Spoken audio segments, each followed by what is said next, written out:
Doing something a little bit different here. Trying a different microphone that hopefully will sound a little bit better. It's most of my setup for recordings at the house. Okay, so I have this here. We'll just play this through.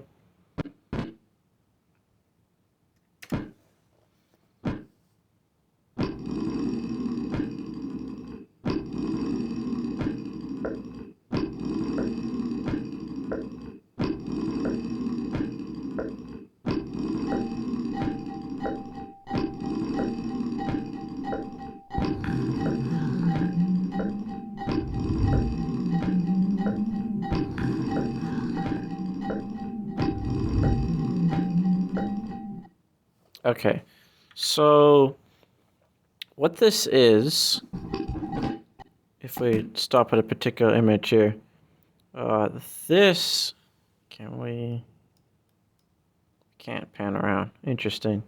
So this here is a Contec mic. It's specifically for one that's for use with a guitar tuner, a Korg one, and I have it going to a preamp, which is running into a like a ENG style camera. It's powered by phantom power, all that stuff. I don't have the setup up and going right now.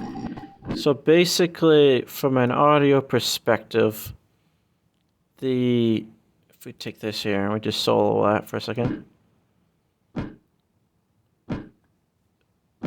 it pulls sound from the surface.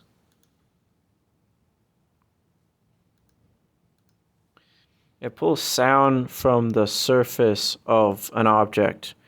A lot of times these things are used as like piezo microphones, or like a piezo speaker like you get in a birthday card.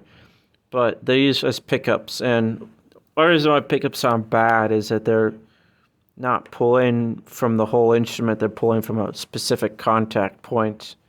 So some of the better ones will have multiple different piezos all across the instrument, but there's a lot of weakness to just pulling sound off from that. But it's a really good way of isolating a thing. So this one here, that sounds kind of cool actually.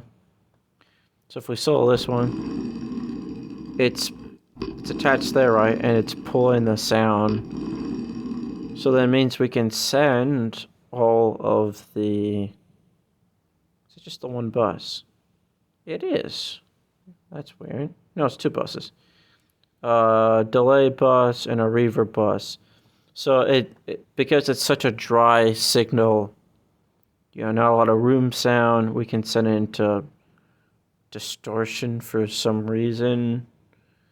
It's some kind of a modulator on the next channel and all that good kind of stuff. So the weird issue with this project is if you look at this is the edit page. So in DaVinci Resolve you have the media page, the cut page, the edit page. Fusion, which is like Nuke, but most people are probably more familiar with After Effects. This is what DaVinci is known for, which is the color page, color correction, and delivering. But under here, under the Fairlight page, which is actually the same Fairlight as the Fairlight CMI if you know anything about samplers, but I've switched it from timecode, which would be more video, to tempo, and then you can change the sort of resolution you see, which is like 16th notes. So it gives you a grid, so you can actually take these video things and line them up. Now the issue is if we put this, let's say right here, you don't see it in this view, so I'm not seeing where the 16th notes would be. It's a little bit hard to work with, a bit inelegant, but you're basically sort of switching back and forth between the two different things to do all your editing with. And that's why this rhythm is very simply arranged to sort of bring different elements out and stuff. And yeah, of course we have some really basic mastering all presets, just because reasons. Whatever this Apple delay is, there's a lot of these Apple effects which more or less work. A little bit of this more video style reverb, just kind of interesting, but yeah. It's interesting. This whole process would have been very quick in a. Well, let's go. Oh yeah, we could just send the effects out. Just send the effects out.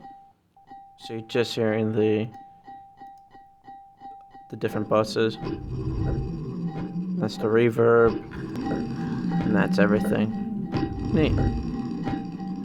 But yeah, it's an interesting experiment. The ability to run around with a tiny little preamp and get, just run the audio right into the camera means you can kind of run around and just record random stuff. I did quite a bit of that.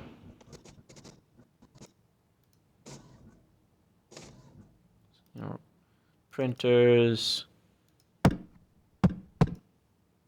all that stuff.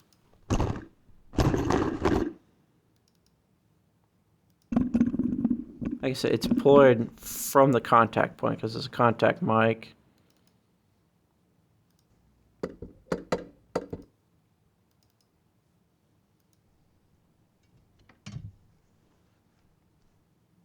That was weird.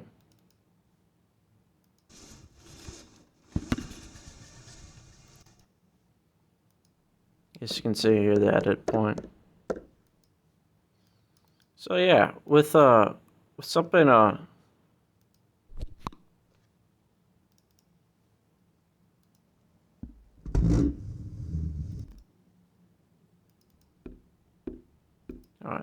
Yeah, that's probably good enough for today, but yeah, interesting experiment. And then of course we'll use this as like a bumper or transition or whatever the correct technical term is. All that stuff, so I don't need to export it when I